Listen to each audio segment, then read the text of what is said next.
Good evening, everyone, and welcome to a new episode of Unfiltered Author Talks. We're really excited tonight because Michael Hardy is joining to talk about his new book, Feeding Lee's Army, Northern Virginia. Michael, welcome to the Unfiltered Historian, my friend. Thank you. It's great to be back with you again this evening. It's been a while. It has been a long time, for sure. I mean, in fact, the last time you were here, we were still using Discord, I think. Like that, we were just in the beginning throes of this show. So this is really cool to have you back on now, and we're somewhat technological advanced now. Got a Yeah, little I bit don't going. know. I We live in the past, so You with me both. I press a few buttons and somehow we go live. It works. that's So, right. That's right. but your new book is something that is absolutely critical to the Civil War library field. So anyone that's building a Civil War library, even wants to learn about the Civil War, I think that this is something that you have added to the dearth of scholarship out here to really beef up a story that doesn't necessarily get talked about too much. I mean, until I started hearing about your book coming out, one of the last few things I'm ever thinking about is how much food the armies are eating, what they're eating, specifically Lee's army when they're in the Virginia countryside. So I think you have really opened the door to some awesome stuff there. But before I get into all the book stuff, for those that may not know you and have not seen you on the show before, if you want to introduce yourself for everybody. Well, I'm Michael. I have a history problem. I've been fascinated with history my entire life.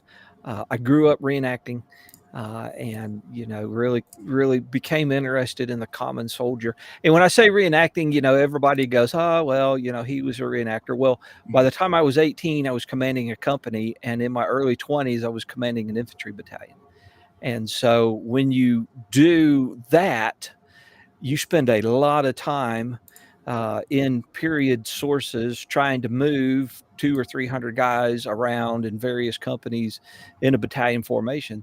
And so you also spend a great deal of time um, studying original sources because you're trying to create scenarios, whether they be on a battlefield or a camp life, whether it be issuing rations or mail call or any of that stuff, trying to do it as correctly as possible. So you read a lot of period stuff.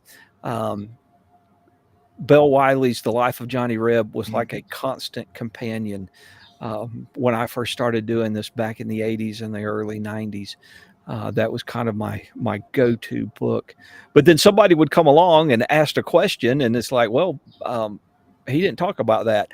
And so you would dive deeper into other sources trying to learn. And so that's really where I cut my teeth in this like life of a common Confederate soldier. And some of it transfers to the Union as well. Some of it not so much. Um, but that's really where I got my start. I started writing about 30 years ago. I've written all kinds of stuff. Regimentals and brigade histories are my favorite thing to write, Yeah, but I your write Great other Sling things. Brigade book. Yes. I can't say nothing but good things about that one, man. Yep. Yeah.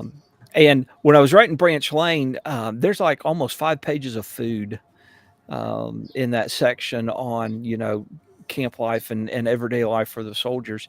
And it's really at that point that I'm really thinking that, hey, there's probably enough stuff out there to make an entire book out of this subject. And so I contacted Sav Spady, and we just Ted said yes, and I really eh, started to really dig into the primary sources. And except for a few cases, I really tried to just use letters and diaries. That's awesome.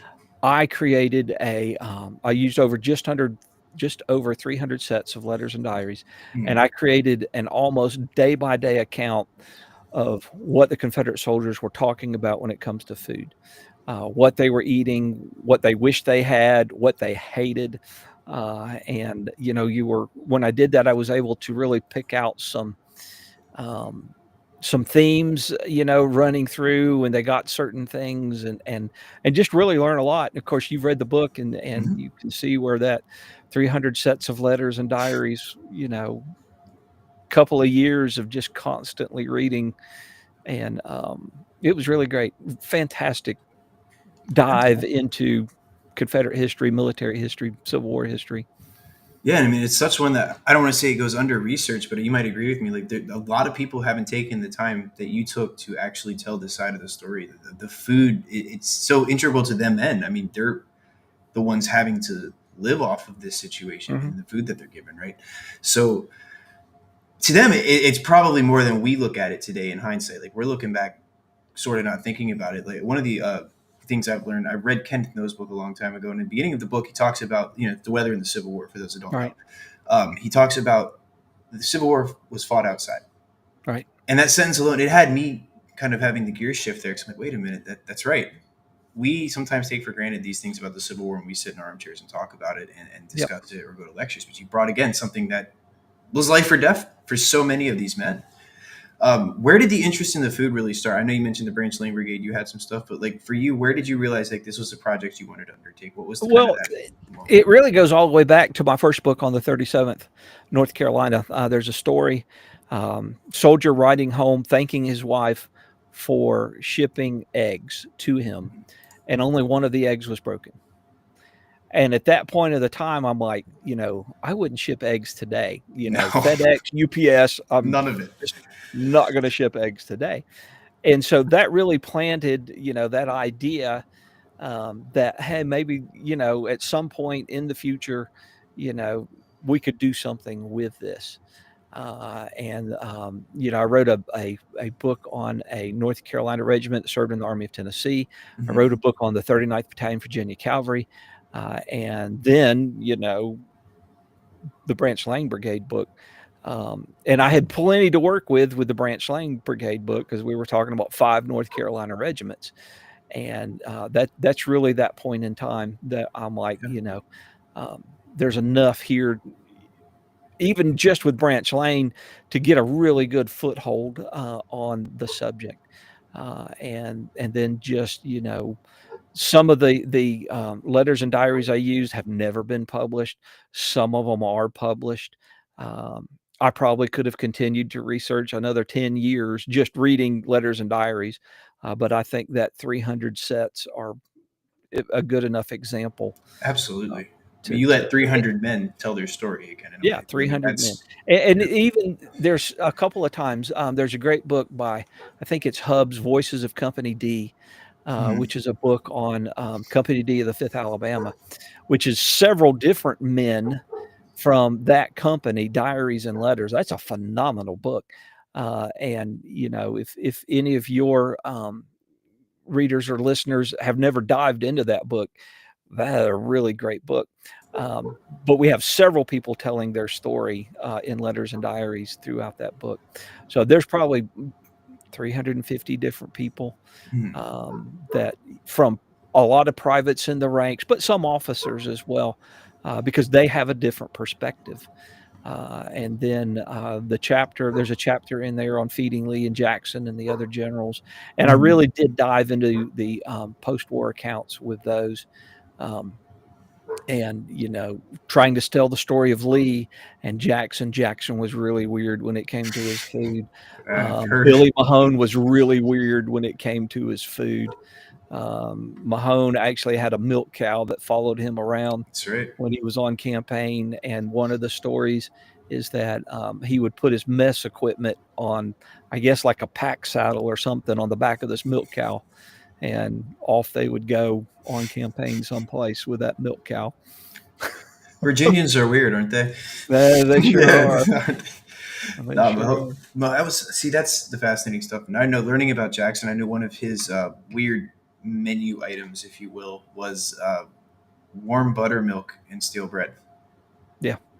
You know, And so Jackson, I come to the conclusion that Jackson was probably had irritable bowel syndrome.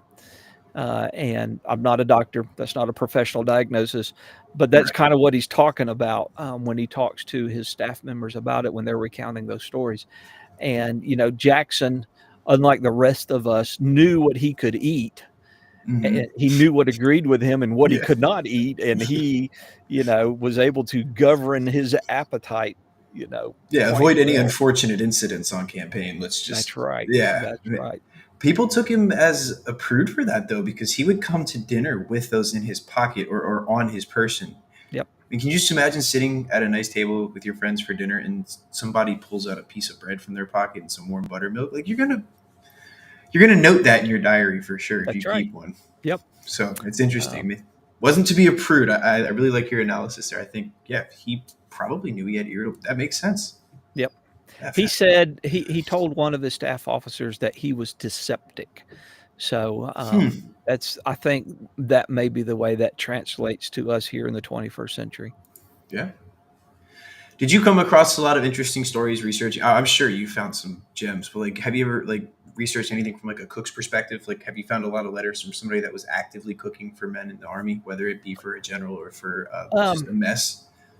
there was a North Carolinian by the name of David Parker, and he appears quite a bit in the book Mm-hmm. because he's really part of my foundational story of writing this book because he talks a lot about morale and food and the way that the soldiers not getting fed, especially the last 6-9 months of the war, are really leading to a lot of desertion. But David Parker was when he first went into the army, he was detailed as a cook. So he enlisted in early 1862, 54th North Carolina, and I guess he could cook because the Mm-hmm. vast majority of them could not cook. And he was detailed to his officers' mess. And he doesn't get into a whole lot of detail, but when he talks about it, he was exempt from regular military duty. He didn't have to do a lot of guard duty or any of that stuff Mm-hmm. because he was cooking for the officers. And a lot of times you don't find a lot of stuff from the cooks themselves. A lot of the cooks, some of the cooks were enslaved men, um, either brought from home or hired. Some of the cooks were freed men who were hired to cook for the Confederate Army for a particular mess. And some men did that. Some men complained in the ranks that they couldn't find anybody to hire to cook. And some of them there, I have a couple of letters that I found that talks about how they're just going to cook by themselves. They don't want anybody else, messing with their food or anything like that. And so they just fix it for themselves. I wish there were more stories from cooks, and I wish there were more stories from commissaries. Yeah, that would be nice. The problem with the commissaries is it's a fairly boring, routine, dull job. You go and pick up the food and you distribute the food and you fill out a bunch of forms and there's just not really a whole lot there to write No, about. that's It's very monotonous. It sounds like. Now, in the beginning of the book, you talk a lot about the Confederate supply and how that really gets into the armies, especially around Manassas. Did you want to right. touch a little bit on? They have a whole substance department, don't they, or subsistence department? Well, the Army of Northern Virginia, it wasn't the Army of Northern Virginia at Right. first, but what becomes the Army of Northern Virginia always has a substance department. They always have a chief commissary attached to the army, and they struggle. The Confederate Army, the commissary department struggles the entire war, but for different reasons. Early in the war, it's trying to get the amount of food that the Confederate Army up around Centerville, Manassas, that Potomac River line, is trying to get enough food to the men because we're dealing with limited transportation. And there's a lot of conflict with the Confederate Commissary of Substance, and he's got some crazy ideas. We're talking about Lucius Northrop, and he wants to Hmm. control his own little empire. And so he wants the commissaries out buying foodstuffs in the northern Virginia area and sending them back to Richmond so the officers in that same area can requisition food and he can send it to them from Richmond. Hmm. And of course, that's dumb.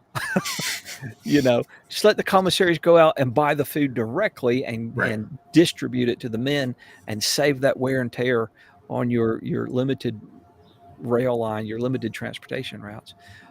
And Joe Johnston and Lee will feud with the commissary chief for the entire war. And I saw somebody comment on that the other day. They didn't realize, we think Lee floated around on clouds or something like that, Right. and that constant bickering with Northrop, goes on almost the entire war. And Joe Johnston had that problem as well. But trying to stockpile enough foodstuffs um, so you can supply the army Hmm. in a timely manner, and also supply enough foodstuffs so the army can go on the offensive. Strangely enough, by the time that Johnston has, in his opinion, stockpiled enough foodstuffs, he pulls back. And the meat processing plant that they had there, the meat packing plant, and all these commissary stores that they had stockpiled in the greater Centerville area, a Hmm. lot of it was lost. That's sad. Almost feels like, I mean, it's extremely wasteful to say. It almost sounds wasteful, but that's just, It was extremely yeah, it's wasteful. God.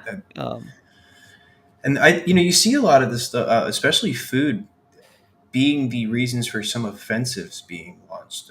And when I say food, I'm obviously speaking on a little bit of a broader spectrum because I'm including the supply itself. But I mean, food is a right. part of that. That's assistance for the soldiers. I think back to the Weldon Railroad, even. I mean, this is a designed attack to prevent the Confederates from resupplying. And a Yep.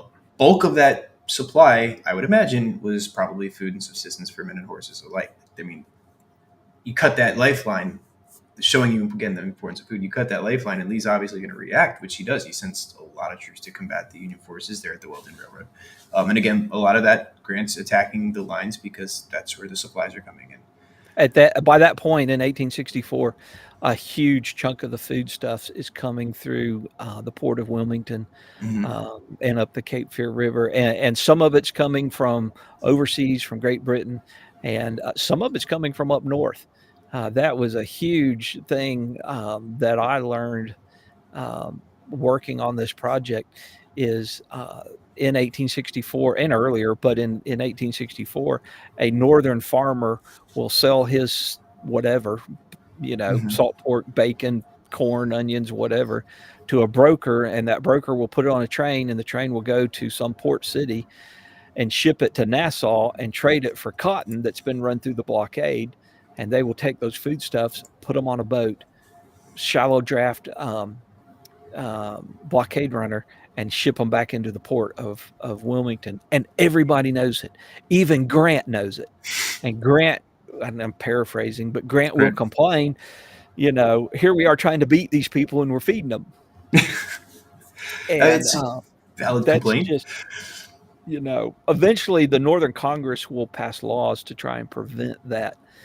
Not only that, but if you live close to Memphis or Norfolk or someplace like that, there's this tons of illegal trading going on um, with between foodstuffs and cotton, or foodstuffs and tobacco.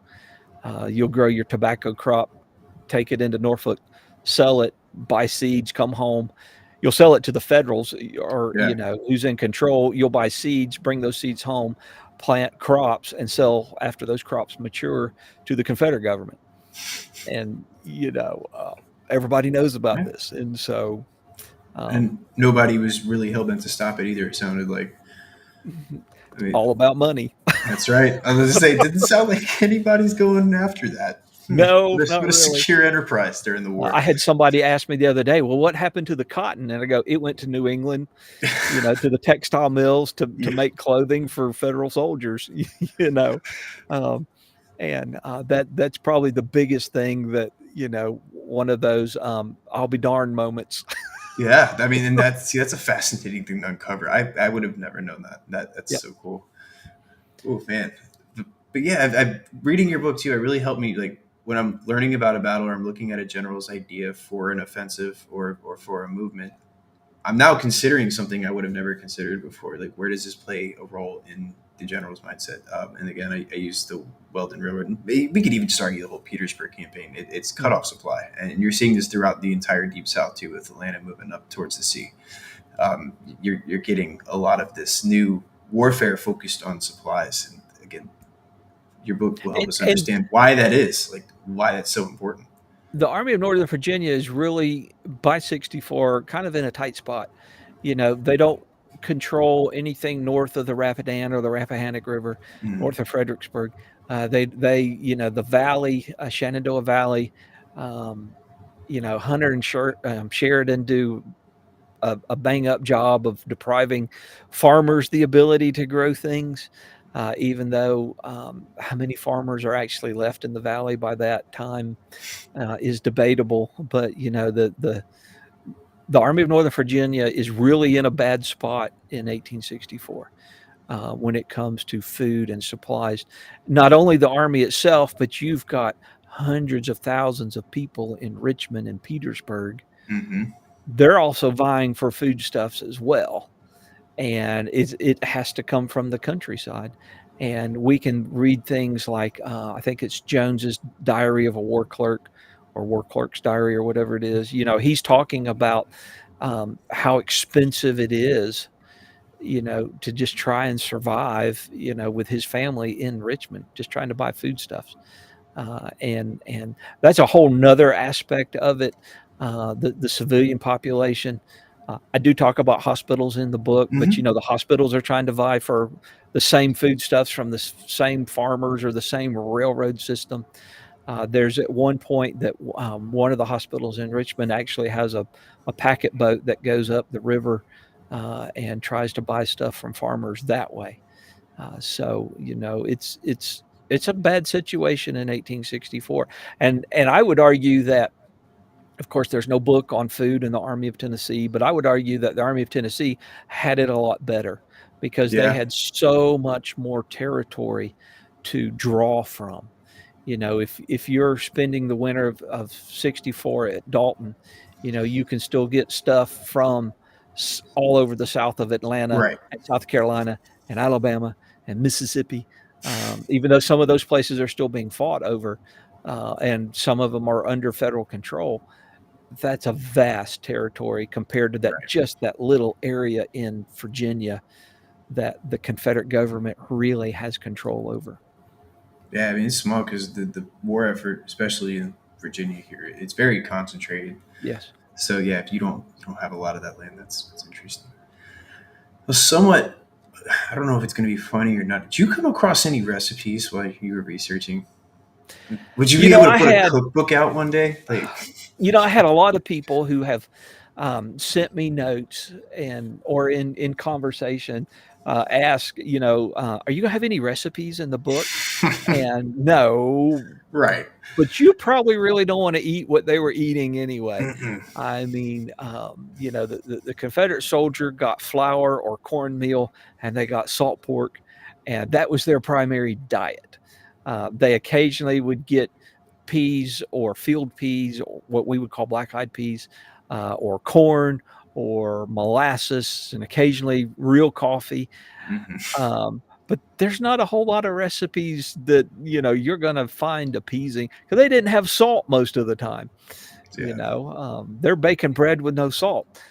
They're just it's just Yeah. no. I mean, Yeah. and strangely enough, a lot of times while the soldiers might occasionally write about how they fixed something, by and large they did not. Yeah. They were just either complaining about what they had or writing letters home about what they wanted to be sent from home. I'm fascinated too.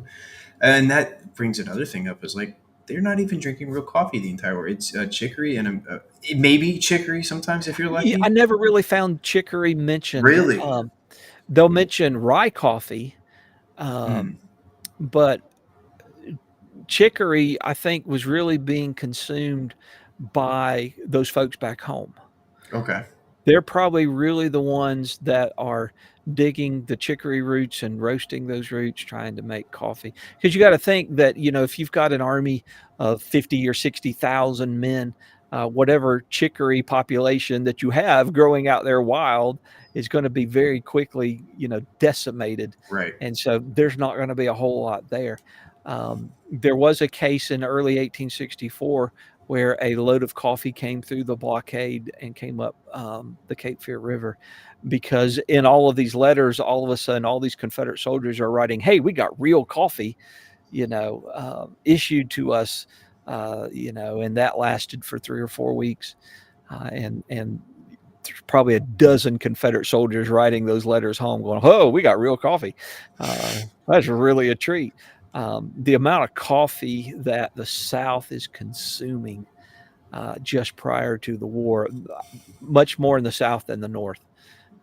Just tons See, that's coffee. I would think it other way around. I didn't know the South was actually a huge proponent of coffee. Huge coffee. Yeah. Um, and that's not my research. Mhm. There are a couple of other books out there, like "Starving the South," which is this big picture that the author talks about that Mhm. in that book. Very cool. Now, with all your research, how I like to always ask authors, like, what was travel like for you? Was this something you started during COVID, or was this Yes, something? I mean, Yeah. I turned branch or no, no, I actually started it before COVID. Okay. I turned Branch Lane book in, I think, in 2016 or 2017, Hmm. and that came out in 2018. And so I was working on it in 2018. Um, COVID did play a role in that, but I wound up just ordering, a lot of letters that had been published, Hmm. or diaries that had been published, instead of, and there are some universities have digitized, original letters and Right. diaries, and I tried to use those. But if it's a published set of letters, I ordered that. It was a lot easier to do that than trying to get into a library to see the book, I can because a lot imagine. of libraries were closed. Yeah. So I built Yeah. a huge collection of Confederate letters and diaries. That's actually awesome. I mean, do you have pretty substantial shelf space? I imagine now filled with some good. It's Yep, Yeah, that's awesome. yep, So, did you find something in your research that really stuck out to you? I know you were mentioning earlier when we were talking about the blockade and the Federals and the Confederates yep. really having more of a trade there. Was there something in your writing that you didn't know going into this that really stuck out to you? Maybe other than that, That's probably number one, that's and number one. if I'd ever read that in the past, it obviously hadn't stuck with me, the way it did when I came across, this when I was doing research for this project. Um, that would probably be number one of the interesting things that I found. Um, Having done this for a long time, there are, a lot of things that I'll be working on a project and I'll find something and I'm like, well, that's interesting. Uh, and then 10 years later, I'm like, I wonder where I found that at. Yeah.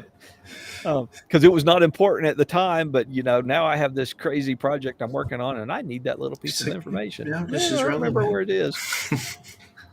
But that was number one of those things. Number two, I don't know if I really knew this, but the Confederate government, for the soldier in the ranks, did not issue mess equipment Mhm. for the personal soldier. So your plate and your cup and your knife and your fork, um, were all private purchase. Okay. Um, Yeah, and I went through not only the regiments that I have written about, but I went through a couple of other regiments, trying to look at officers and their requisition forms. And I never found any, not saying they don't exist, but I never found any requisition of personal mess equipment. So those either came from home or they bought them hmm from a sutler or they got them off the battlefield. In fact, I have soldiers that write that, that they picked up a plate or they picked up a knife or whatever, to eat with, off of a battlefield. Um, your larger mess equipment, they called their frying pan spiders. They hmm had handles, long handles, cast iron, with usually three legs, or your big mess pots or something. Those were issued by the Confederate government. Um, but the Confederate soldiers didn't walk around with a bunch of mess equipment. hanging off their knapsack or their belt or whatever. That was another interesting thing.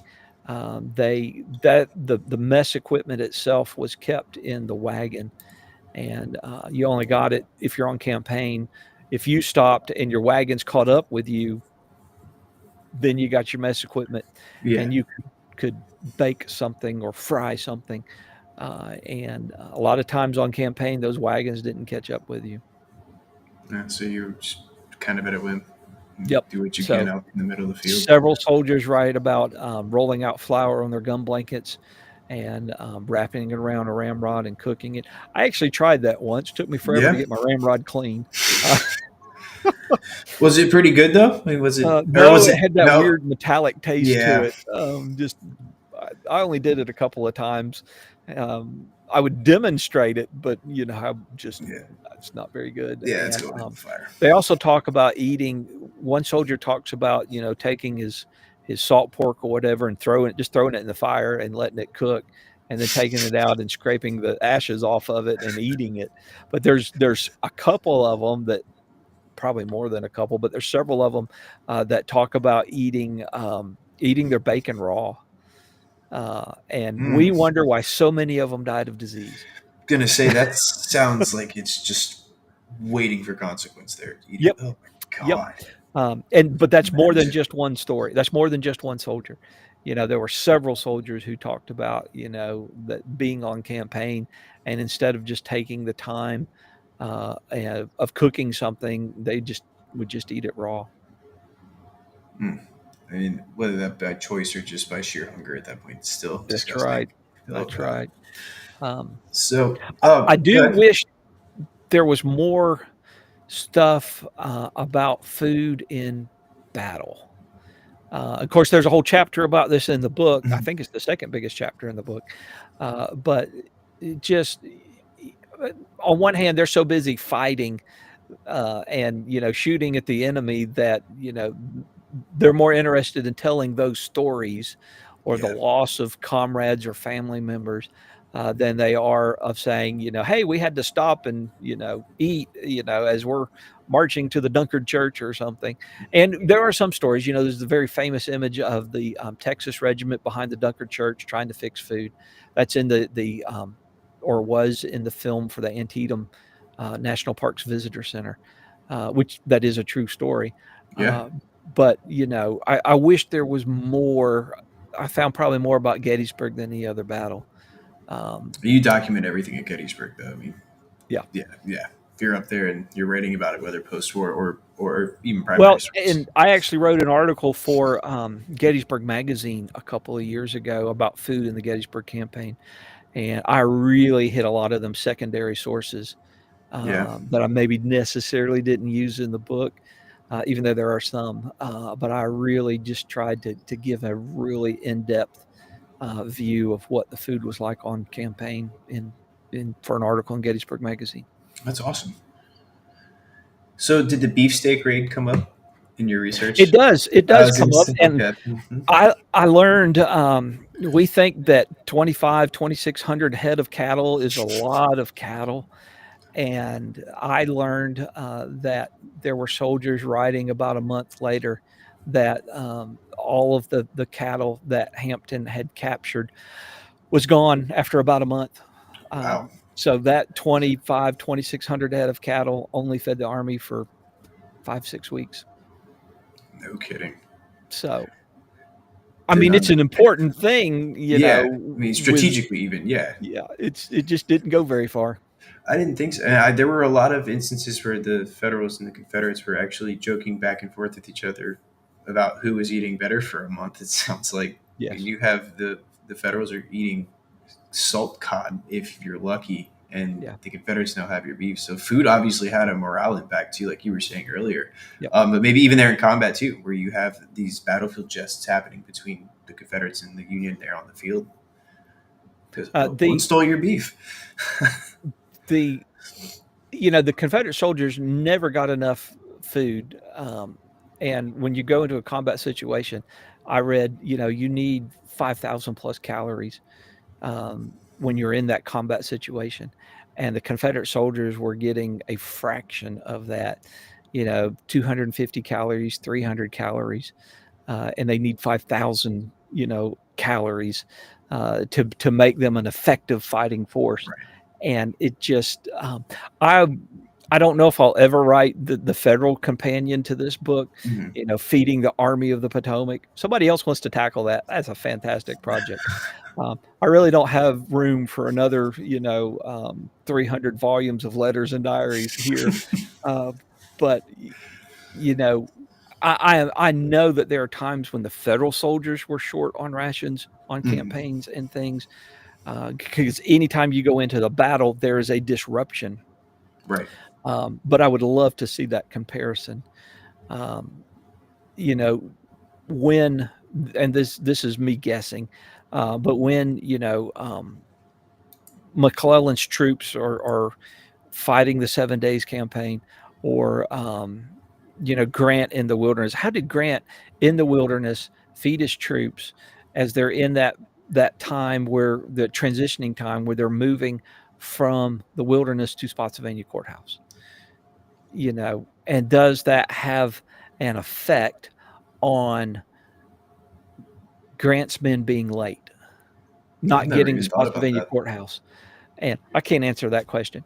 But hey, if anybody's looking for a new research project, No, it's I actually, where I live nowadays, I'm not far away from a Virginia historical marker that talks about Grant's supply line of all things. So, right? and that alone, the driving from where that sign starts and then actually making it to where Spotsylvania Courthouse battlefield proper is, it's astronomically far when it Yeah, comes to a line of wagons. So, I mean, this is like a bumper to bumper traffic jam line of wagons that are moving right. for miles. And that just, again, to understand the And federal uh, perspective would be interesting.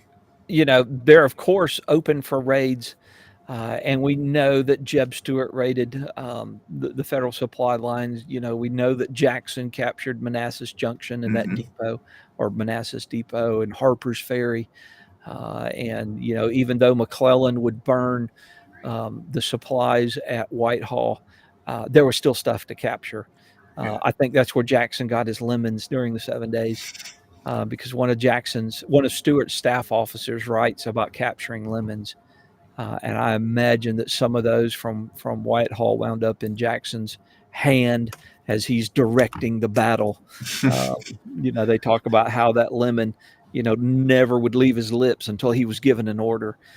Me, I'd probably flip that lemon out someplace, but Yeah. maybe he did. And nobody wrote about it, but uh, We actually had two lemons appear on the Jackson Monument at Manassas today. ah, Yep. um, Some lady came in and asked us why there are lemons on the monument. I'm like, somebody left lemons, huh? yeah. We had to explain to her the story. No, that's fascinating. I wouldn't even have thought that the lemons Jackson got came from Whitehall. That's That, plausible that's too. that's my Yeah, speculation, but we know that Jackson and Stewart had this relationship, and I think that's probably how Jackson got those lemons at during the 7 days. yeah. Stewart gifts him a uniform. That's right. I a box of lemons is not so far fetched at all, is it? Nope. No. That's, so, did you find any instances of Confederate morale being better because of food? Um, Or there being a specific note about, we're in good spirits today, we've been fed this, or like, even there was that incident where it goes bad when they're promised a is it a New Year's Eve dinner? yes, Yeah, and they and really, by the time the food actually gets to um, all the different places that the army is stationed in the trenches, there's really not much there. This right. is coming from the citizens. Um, the Army was probably the best fed, in definitely on the way to Gettysburg. Mhm. They're eating pretty good on the way to Gettysburg. On the way back from Gettysburg, they're not eating good at all. They're eating good, um, right before Chancellorsville, Mhm. uh, when the shads start running, in the rivers. They set up hundreds, I can't say hundreds. They set up, the Confederate soldiers will set up a lot of fisheries, or they do what's called sang hauling, and catching fish by the tens of thousands. And so they're pretty good fed. if you like, like shad for breakfast or something. They're pretty good fed at that point. Yeah. Um, After Chancellorsville, not so much. After Fredericksburg, not so much. And definitely the Appomattox campaign, for the Oh most yeah. part, was There's really rough because most of those soldiers did not have time um, to get rations as they are being forced out of the trenches around Petersburg. So that was pretty rough. Petersburg or Appomattox was pretty rough. well, I wouldn't even say Petersburg was because you have men literally deserting the lines for Yep. food or for Yep. whatever the Federals might have across the trench there. Yep. Either they're either deserting and coming home, wherever home is, Mhm. or they are going through the lines, and are and it's basically food that really drives them, according to what they write. It's Right. food that really drives them to desert. And it's pretty rough. And there are a lot of interesting things about Petersburg. Of course, when you get in 1864, a lot of your letters and diary writers, a lot of them are dead or wounded and back at home, or they're in prison, captured at Gettysburg Yeah. or something. And so, it any project I've ever worked on really drops off in 1864. Your folks that are telling their stories through these letters and diaries.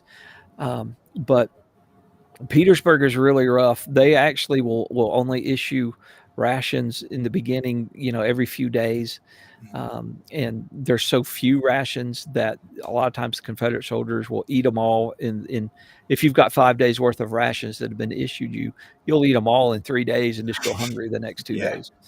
Um, and then as we really get deep into the Petersburg time period, there are a couple of stories of different regiments raiding other regiments' commissary supplies. And that's another one of them really interesting stories that they're just so hungry that they're stealing from their fellow Confederate soldiers. Yeah. And that's probably not something that's something a lot of folks are going to hopefully pick up on. It's really rough. And then once the Fort Fisher falls and you have the surrender of Wilmington, Lee's army is done in 2 months after that. Yeah. There's just nothing else coming through. So I guess that really points to the armies or the Army of Northern Virginia specifically is really tied to regional food, like the Yes. local grub. So like if you're closer to a watershed, then like you said, there may be some shad, or if you're like, let's Mhm. put ourselves in Yorktown area, they're probably getting more of a seafood diet in that area than.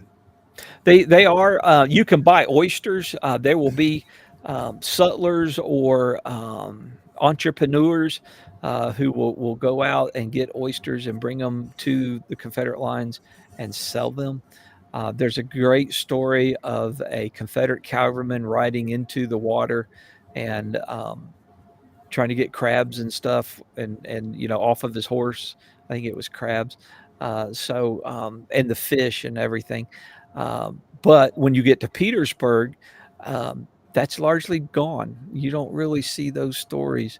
The big shad runs when they were up around Fredericksburg Mhm. there in early April of 1863. Uh, you don't see that in 1862 No. that winter because they're up on the Potomac River. And then you don't see it in 64 or 65. 64, they're mostly up around Orange Courthouse and Winchester. Mhm. And then 65, they're pretty locked into those trenches. There's Yeah. not a lot of getting out and scavenging or trying to buy stuff from people. There's just not a lot of that going on, at least according to their letters. Yeah, and you saw I meant posted. I'm reading a book right now about Lee's Miserables, which is Yes. I'm ashamed I didn't pick this up sooner because it is Yep. just absolutely filled with great info and great research. But one of the things, and this is a question I have for you, I mentioned that they were getting paid to find lead. So Yes. Confederates would actually be going outside of their works and picking up scraps from the battlefield to make money to buy better food. Did you come across any letters that talked about that? Some of it, yes. You could. One of the interesting stories is they would take case shot cannonballs that are full of little lead balls or mini balls or whatever, and they would actually the Federals would fire those and they would not explode. So technically, they're still live ordnance, and they would break those things apart to get the lead out of them because they could sell it to the Confederate government. Um, it's like a crazy idea, but It is. I, you know, you know what? let's It's take this working. live cannonball and just take a hammer or whatever and bust it open. We're doing it Um, for the biscuits, guys. Like we're gonna yeah, have that's those right, later. doing it Yeah. for the biscuits. There are some. There's at least one officer who's kind of doing that because he wants to trade that big chunks of lead for stuff that he can make shot out of so he can go hunting. Ooh. And one of the questions that comes up that I've been asked twice in the past 3 weeks, did Confederate soldiers hunt? And early in the war, yes. But later, mid-war and after, no, for a couple of reasons. Um, if you're in Petersburg, you're not going to have a chance to hunt. No, there's You're no locked animal. Yeah. into the trenches or, at Drury's Bluff or someplace. You're not really going to be able to get out No. and hunt. But number two, the Confederate government basically said you can't do this. Um, After I think it's after the battle of after the Maryland campaign, um, or sometime in 1862, they talk about how it sounds like a small skirmish is going on because all these Confederate soldiers have taken their rifles out and they're out hunting and they're trying to shoot squirrels and rabbits and whatever they can find. And so the government, the army will come out and say, you can't take your rifle out to go hunting anymore. And then they really started to enforce that the char. If you did not have all your cartridges, then you could be fined for whatever cartridges you had lost or used when you were out hunting.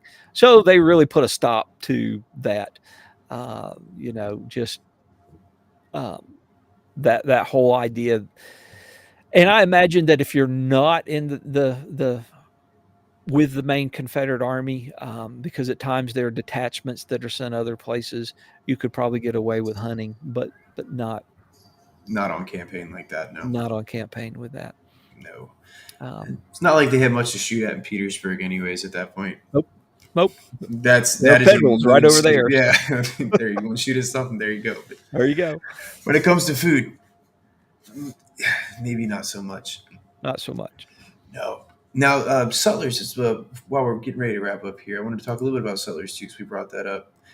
So, did you find any instances of how do I say this, the corruption between the Sutlers? Because I know a lot of the rumors without the Civil War is that the Sutlers tended to be price gougers. And, the Oh, opportunity huge presents itself. Yeah, you're going to raise the prices because who's going to tell you no at that point? You know? huge price gouging. Yeah, I thought so. Uh, Is that a problem for the Confederates? that is, there are a couple of guys who will complain that their messmates, the sutler shows up, and their messmates will spend their entire month's pay right then and there as soon as the sutler shows up, buying cakes and sweets and candy and whatever. And the sutlers are price gouging, but at the same time, the wholesalers are probably price gouging back in the cities wherever this is coming from. And Hmm. I actually wrote a blog post on this not long ago, um, trying to dive a little deeper and trying to find these wholesalers that are selling to these entrepreneurs who are buying a wagon load or two of stuff and taking it to the army. According to regulation, every regiment can have a sutler. That's what the regulations say. But I can't say that happened. And it's really hard to say when it stopped happening. Yeah. Are we in the Petersburg campaign and there are no longer any sutlers? Um, Right, because but they're non-existent then. There's probably not are many. the sutlers actually just set up in town, or are there just merchants who are selling stuff? I don't know. I don't know the answer to that right now. But that's one of those unexplored topics on the Confederate side. Whole book about it on the federal side that Francis Lord wrote um, Yeah. for decades ago or something. I don't remember when it came out. but not a lot on the Confederate side. It's really something that needs to be researched out a whole lot more. I'd agree. Um, there are some sutlers who got busted for selling liquor to the soldiers, Hmm. and they would confiscate that alcohol and give it to the doctors, to the medical department. One of my favorite stories about alcohol in the Civil War comes with Jubal Early, actually, on his way to Fredericksburg. I'm sure you've heard of this one. Hmm. The farmers decided to open roadside stills, and Yep. Early and his boys had a great old time. It actually got Early in a bit of trouble with Jackson. Yep. Uh, Yep. I guess Um, before we go to, I want to ask you, since this came up, alcohol and food that had you've had to find some stuff in your research too, because I would imagine that kind of plays a hand in the food.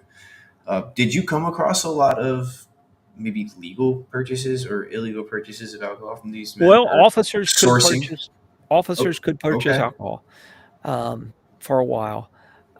There are a couple of instances where alcohol was actually issued to the men by the army, um, and that never went really well because I don't drink, but hey, for $2, I'll sell you my alcohol coupon or whatever, my ration or whatever it is they were giving them. And so, the people that drank were able to buy a lot of alcohol, get issued a lot of Mhm. alcohol. So it is there. A lot of times in the boxes from home early on, they will ship alcohol to the men, brandy, whiskey, whatever. And then when they realize that's going on, sometimes the guards at these depots where these boxes are stored will go through them looking for alcohol. Mhm. Um, it's just, it's there, it's prevalent. It's just a part of military culture. Um, my favorite alcohol story, um, it comes from Bell Wiley in the life of Johnny Reb, and he's talking about the soldier that's gone to town. It has to be early in the war. He's talking about the Mhm. soldier that's gone to town, and he's put alcohol in the barrel of his musket. And every so Oh, often, he'll stop and raise that musket up and take a drink out of it, and just continue going back to camp. no You know how kidding. bad that had to taste? Oh, that's I gotta be mean, just awful. awful. But Ugh. a lot of the alcohol that they were making was not the fine bourbon and brandy and stuff that we have today. It was fresh Yeah. and probably pretty harsh. Well, for the Um, lack of a better term, rot gut. oh yeah, Yeah. definitely. But it was probably pretty harsh stuff. So yeah, I mean, alcohol was there, and the army did issue it from time to time, and the medical department did have it, and of course, some people claim that the surgeons were drunk, and if you think about it, if you're a surgeon and it's post Chancellorsville and you've been cutting off limbs for three Yeah. days, I'm probably going to be hitting that bottle. Just the Yeah. pure horrors of having to do that. And you can't fault them for that. I mean, as much as No. you want to point fingers, no, especially like you said, Chancellorsville of all places, where I mean, these Yeah, hospitals are just overwhelmed with. overwhelmed. Oh Yep, yeah, I mean, that was a horrible battle. Not that any battle was better, but specifically that one with the hospitals, that was yep, yeah. So they can have a drink or two. I give them that's a right. pass there. Yeah, Monday night quarterback, be darned. I will give them a pass. That's right. That's right. Well, Michael, before we get off tonight, is there anything you want to let everybody know about the book? Continue checking it out. You can buy copies from Savas Beatty. You can go to my website, michaelchardy.com, and order copies. If you get a copy, go to Amazon and leave us a review. That really helps us, get the word out. You don't have to buy it from Amazon. I know we preach that a lot in different places, but just leave us a review. Tell your friends about it. I am on the road all over speaking to roundtables and SEV camps and libraries and museums and just any place I can get in to get out and talk about food in the Confederate Army. So look for me. I'll be out and about. Well, I'm really, really glad we got to have you back on here again. And you're Yep. always welcome on here. If you got something you want to chat about, just let us know. We would love to Sure. do an unfiltered episode with you. But again, thank you so much. And make sure you go to Michael's website. It's michaelchardy.com. Got Yep. that That's right? it. Yep. And if you don't want to go there, you can go to savispd.com too. You have two Yep. different places to go. But I'd get it direct from Michael because you can get a Yep. signature if I'm not mistaken. That's right. There we go. Well, again, thank you so much for joining, folks. And Michael, thanks for coming on tonight, man. Awesome. Thanks for having me. Absolutely. We'll see you guys on the next one.